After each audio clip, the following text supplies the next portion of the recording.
welcome. There are 26,134 imprisonment clauses in India's business laws. Now, remember, we're talking about doing business, not doing anything else. That means as an entrepreneur, as a business person, someone in your organization has to be thinking about many of these laws and what it could mean if you contravene them. Now, it could mean a lot, particularly if these were serious financial offenses, for example, like fraud. But what it means sometimes is something pretty mundane. For example, if you did not provide, as the manager of a factory, the right kind of spittoons for people to spit in, you could be jailed. If you did not provide gender discriminated or separated washrooms, you could be jailed. More interestingly, if you did not provide cool drinking water in a factory, you could be jailed, as you could be for not painting the walls the right shade of color. So these and many more are form part of those 26,134 imprisonment clauses. Now, why has this happened? How did we get here? Is the subject of a fascinating report called Jailed for Doing Business by Gautam Chikermane, Vice President of the Observer Research Foundation, and Rishi Agrawal, co-founder and CEO of TeamLease RegTech, a company that works on helping companies manage these compliances. And I'm delighted to be joined by them. Thank you very much for joining me, Gautam and Rishi. So let me start off with you, Gautam.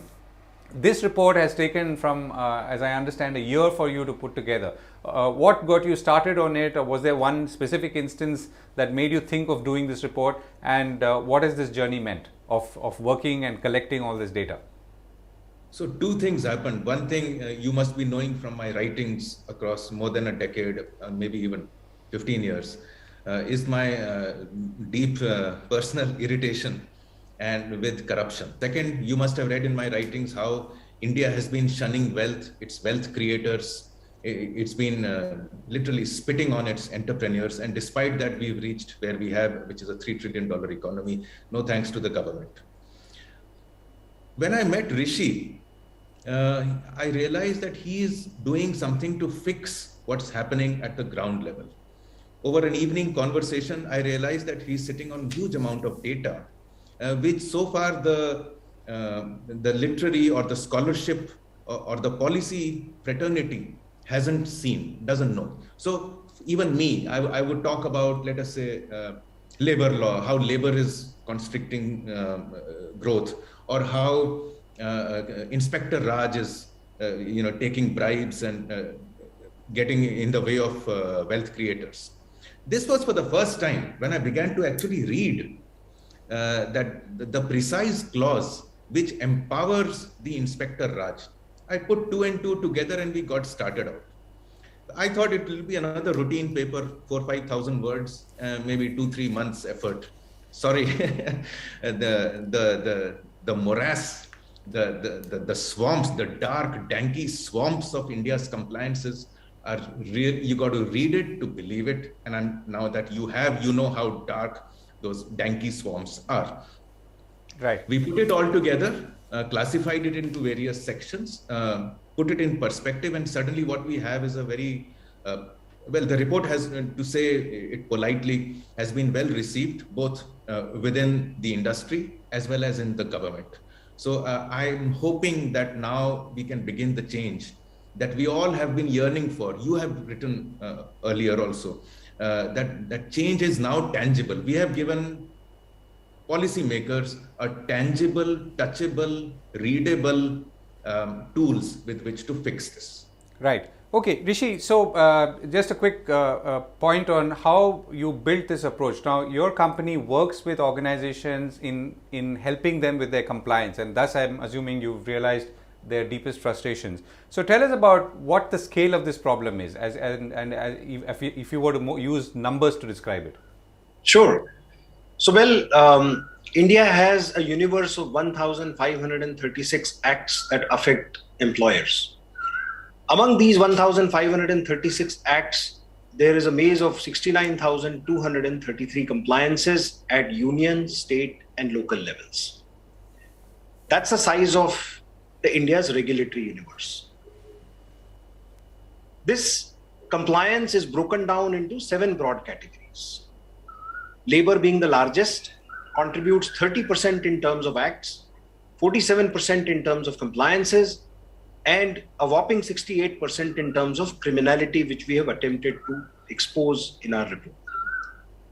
A large portion of these are at the state levels. Approximately 80% of these compliances which have criminality are at the state level. About 20% are at the union level.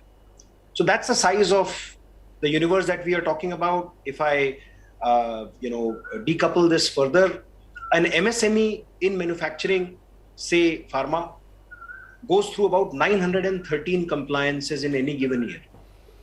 This company is a small company with say 100 employees working out of one plant, one office in one state.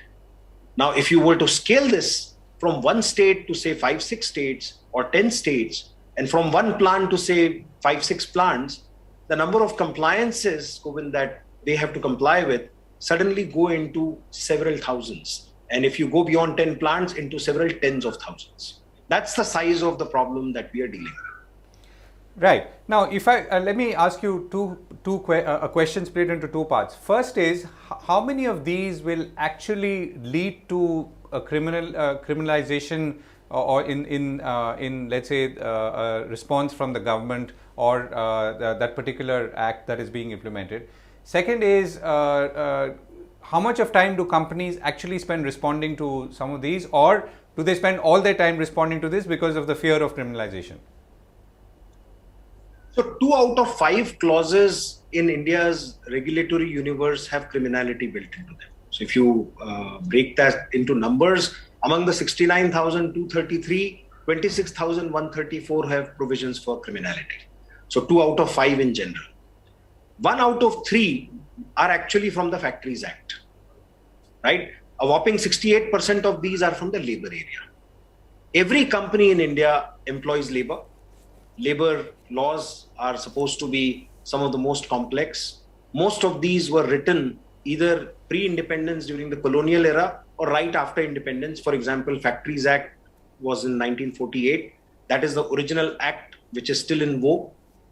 Labor codes are currently being codified, but we are yet to see the implementation. There has been some serious activity in that space, but we are far from seeing them live. So that's a reality.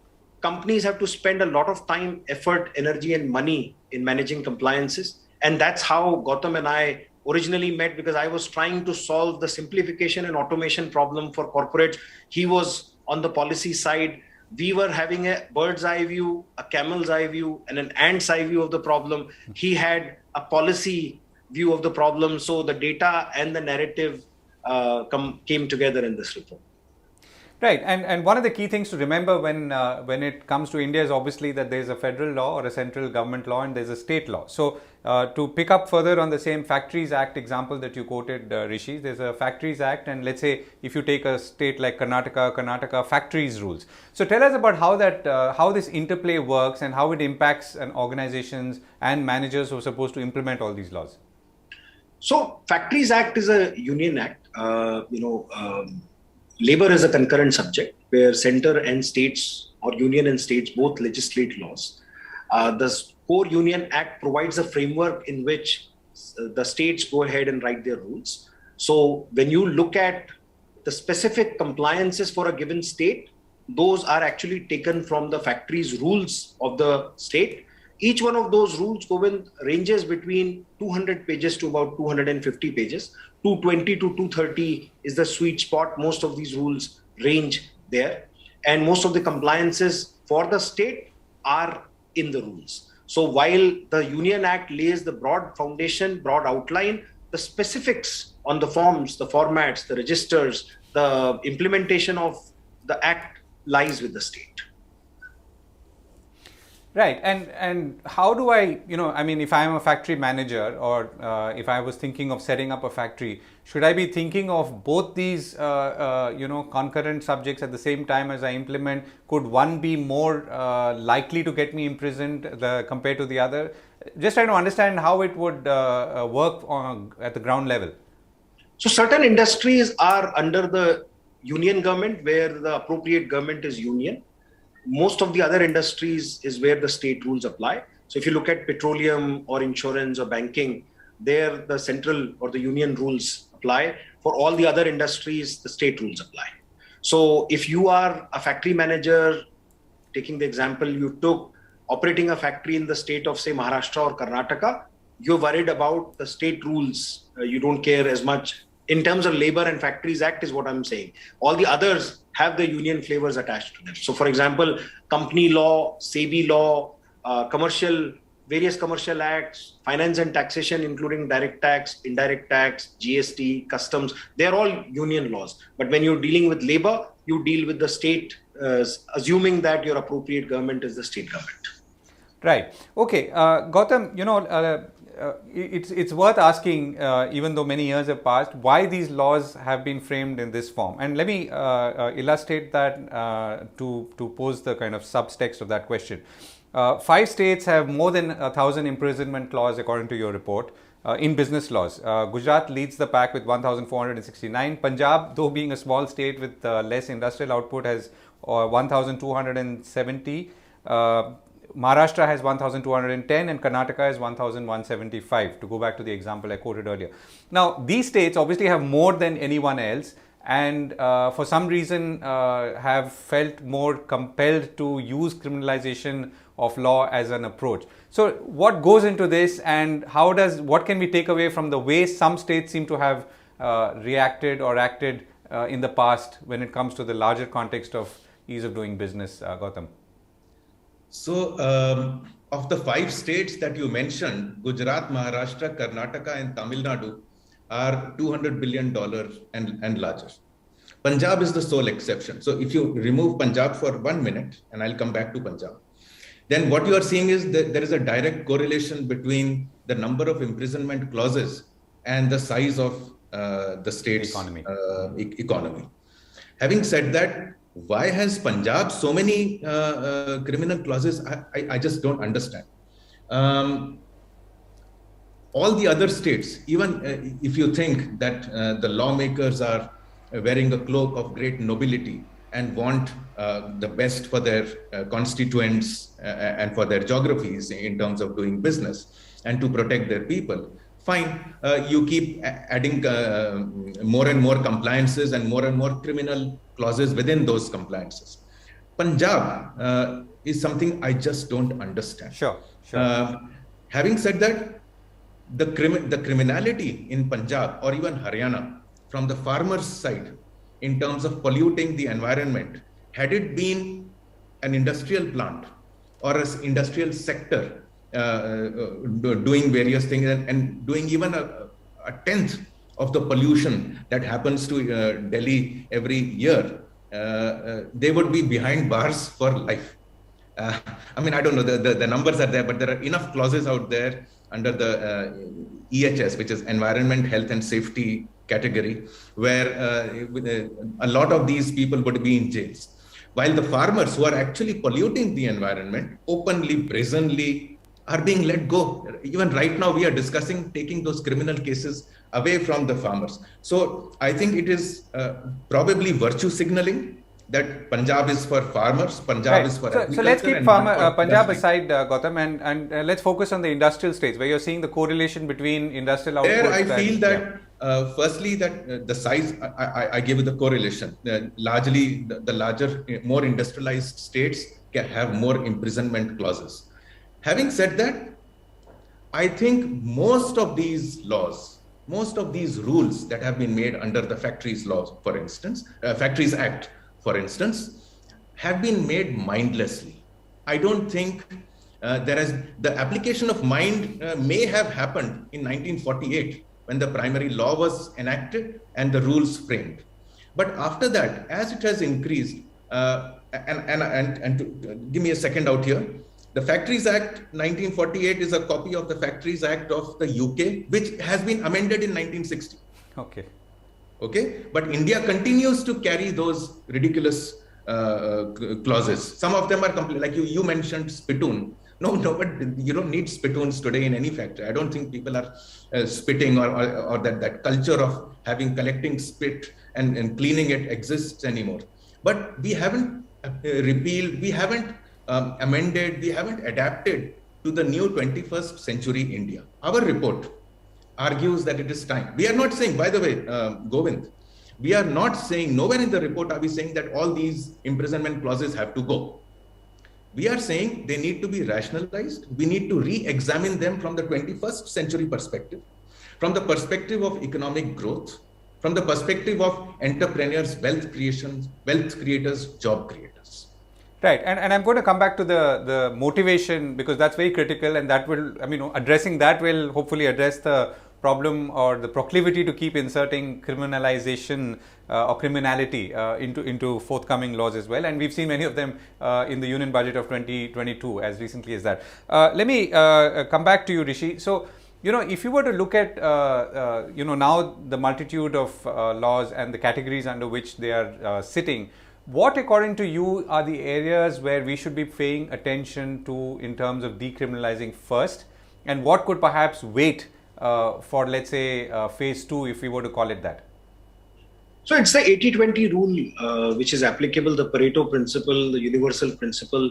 The lion's share, Govind, as I mentioned earlier, of the criminality lies in the labor laws. 68% of the items are sitting there. Within labor laws, which are 29 union laws, and then there are a total of 463 when you talk about acts and rules at the state level, 32,000 compliances are there, of which about 17,000, give or take, they have criminality attached to them. Now, the question really is, what kind of criminal items are these? When you drill down into the details, you will realize that many of them are extremely procedural.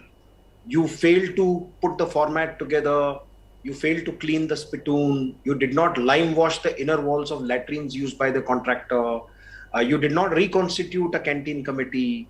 All of these and many more are examples of items that have criminality attached to them. When you look at these, they will sound extremely procedural. That means you did not know the right format, you did not know the right specific item. But when you look at the outcome, none of them caused any harm. There was no intent to steal. There was no loss of life or limb. No fraud happened. Nobody lost anything really. It was a procedural or a technical lapse. We have to start there.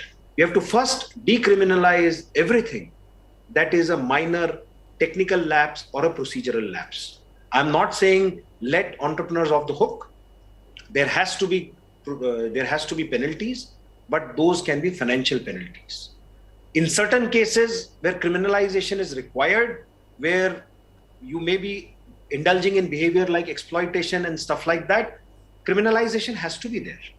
But in the rest of it, where procedural lapses, technical lapses are there, we have to start removing criminalization from there. So that's the first and the most important step that we need to take. It's a low-hanging fruit. Right, and what about areas like income tax? Is that something that you've looked at, Income Tax Act and Companies Act, and what really has been criminalized, particularly in recent years? I mean, many of these things go back to 1948, so you could excuse maybe history and time, but in many of the other cases, it's pretty recent.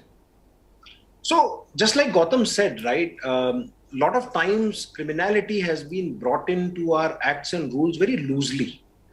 We fail to recognize that criminality has a lot of socio-economic costs associated with them.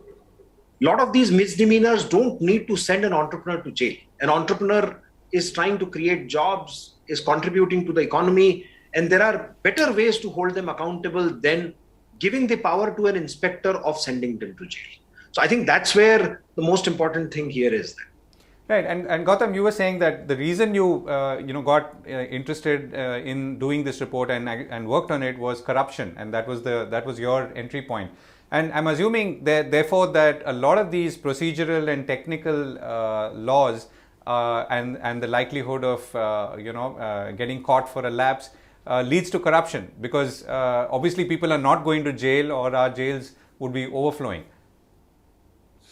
Yeah, so one very senior government official asked me very blatantly that show me who is in jail because of these clauses.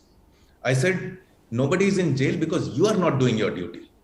If there is a law of the land and somebody is in breach, it's your job to it's the job of the executive. It is the job of the inspector to put that person in jail.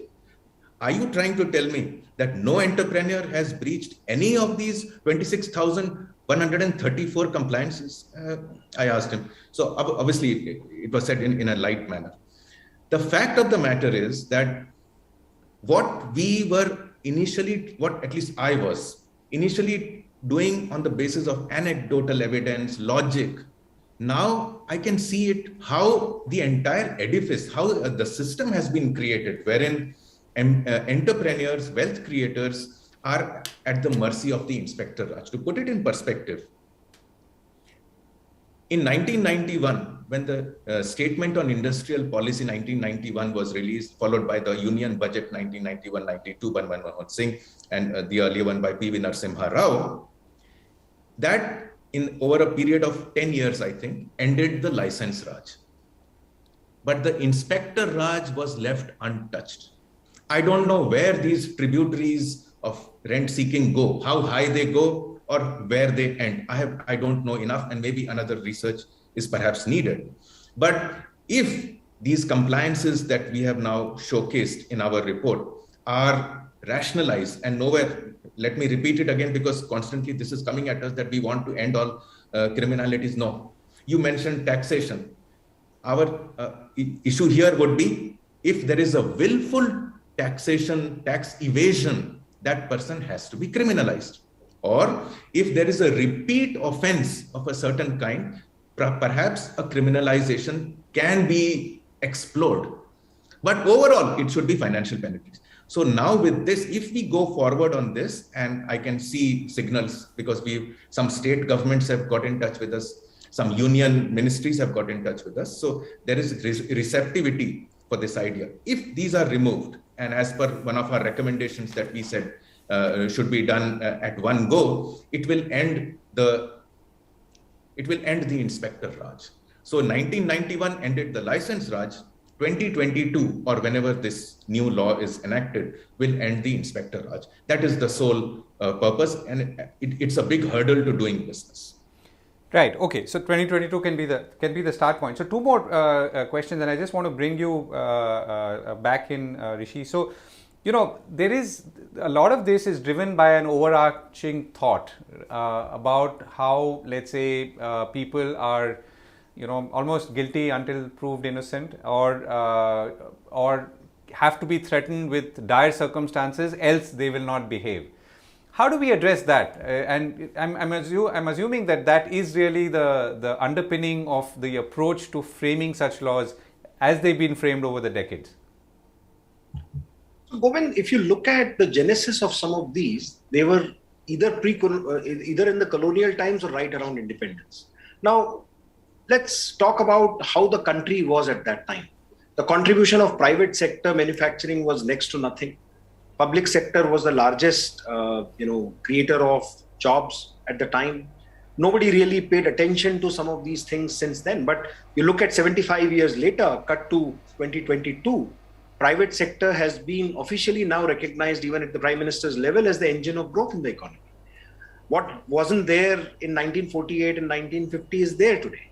But what has not happened, which should have happened, is while the rest of the country has changed and we have become among the top 5 economies of the world, we have never come back to the drawing board and review why 999 entrepreneurs out of 1,000 call India a very difficult place to do business in. I've been doing this a long time now. We work with 1,500 corporates in India. And if I were to tell you what anecdotally everybody tells me is that compliance management is complex. Now you ask the next question, why do you think it is complex? Most people will not be able to give you what exactly is difficult, but they'll tell you it's very complex. Now that's where we have attempted to do a data-driven story to make sure that people see the full elephant in the room. In the past, everybody was seeing their own leg of the elephant. Somebody saw this small portion, somebody saw the nail, somebody saw the feet. Nobody saw the full size of the elephant. We have attempted to put enough data on the table to show what is the size of this problem, why India continues to be a hostile environment to do business, why there is so much distrust of the entrepreneur, which was there relevant in 1940s. But the world has changed today. If you look at some of the IT companies, and I don't want to take names, they are giving BMW as a joining bonus. Right? Companies are bending over backwards to provide world-class cafeterias and great remuneration packages and, Mauritius and other country vacations and beach vacations as a part of the remuneration package. Though the country is changing, the world is changing. We are bending over backwards to bring the best talent in the country. Gone are the days where we needed such, hostile regulations in order for, corporate India to comply. And just to reiterate, we are not saying criminalization needs to go. All we are saying is it needs to be rationalized so that we can reduce the hostility and distrust, which is so deeply ingrained into our doing business practices. Right, and amongst the other points Govindraj, let me substantiate let me give you one number that will provide the image of what we are trying to tell you. There are 63 million enterprises in this country, in India, of which only 1 million is in the formal sector. Why? Because the moment a small entrepreneur becomes big enough to be, or decides to expand, he or she is suddenly overnight has to negotiate 400 to 600 compliances a year. That's the minimum. There could be more depending on the nature of the industry. It's far better to remain small and perhaps start another company doing the same thing, but remain under the regulatory, under the compliance radar. As a result, when we talk about job creators, as MSMEs are the job creators, big corporates are the bad guys. This is the narrative that we've been hearing for some time. Well, the small job creators don't pay minimum wage. They don't have worker safety mechanisms. They don't have worker insurance, nothing. So is that the kind of politics? Is that the kind of political economy India needs? No, we need hardcore jobs. We need well-paying jobs. We need regulated, the worker needs protections. That kind of job, those only at a particular scale can happen. But if you're going to keep your companies small by over-regulation, and at any time in an MSME which has crossed the compliance limit, 20 inspectors can descend on that company's premises at any moment. Is this the kind of regulatory infrastructure we are looking at? Right. No. And you're incentivizing companies to either stay out of the net, or even if they're within the net, to keep finding design solutions. So I think amongst the other examples that you've given as solutions are constituting a regulatory impact assessment committee within the Law Commission, also having sunset clauses and defining standards for legal drafting. So I'll bring that in later in the text. One last question, before we go. So as we look ahead, what is the one thing that you feel we should, as an approach, focus on to ensure that it doesn't happen again, or if these things don't happen not too often, if not again? And linked to that, how do you catch it? As in, at what point, as a citizen, or as, let's say, I'm a small business person, what can I do to ensure that the next law is not going to come and catch me from behind unknowingly, because I've not paid attention to what's going on behind closed doors, either at the Law Ministry or the Department of Industries, where some official is drafting another version of the Factories Act and so on. So what do I essentially do to be alert, aware, so that more of this does not happen? To both of you. So Govind, I'll go first. Ignorance of the law is not an excuse for non-compliance, right? So there is no excuse for not knowing the law. If you're doing business in the country, you need to know the law. Now, our argument is not for a common citizen not to know the law. Our argument is for the law to become simple, unambiguous, and straightforward, so that it is easier to comply with rather than flying under the radar. Right? So that's a simple answer to what I have to say. Now, the second part, or the first part of your question, was what needs to be done so that this can be avoided in the future. And we've given a recommendation there for setting standard legal drafting practices, eliminating criminality as a tool of control in trivial instances, not letting procedural and technical lapses become liable for criminal penalties, not letting lawmakers use it loosely, using it under an exceptional circumstance where mens rea, or the intention to fraud, steal, causing damage to the environment, evading taxes, and we have listed few examples where these kinds of things go. Only then jail term or imprisonment can be allowed to be used in the law. Right now, it is anybody's business. I mean, you go to one regulator in one state, and if they are not familiar with standard drafting techniques, they will use imprisonment as a punishment for every contravention. You go to another state, they are using it more meticulously. So we have left it to people.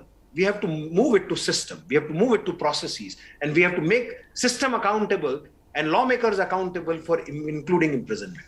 Right. So Gautam, let me draft that question a little differently. This boils down to trust, doesn't it? How do you build trust, to some extent at least, between government and policymakers and industry, entrepreneurs, businessmen, and so on? I think here is where this report breaks out of economics and policy and gets into the realm of politics. I think the narrative, the grand narrative that India has been working under so far is that industry is bad, wealth creation is evil. I must have my wealth, otherwise wealth is evil. So everybody wants the wealth, everybody wants to get rich, but no, nobody else or wealth creators need to be shat on. I feel that we need to bring dignity to entrepreneurs. We can see the beginnings of those dignities in the 41 unicorns that happened last year, and gradually more will happen. There is a goal to have 100 unicorns this year. I don't know if that will happen or not, but it's a noble goal. So the politics around this is the easy part. They are all in technology. They don't come under the Factories Act, maybe shops and establishment or taxation or some industry specific, maybe some consumer protection at best.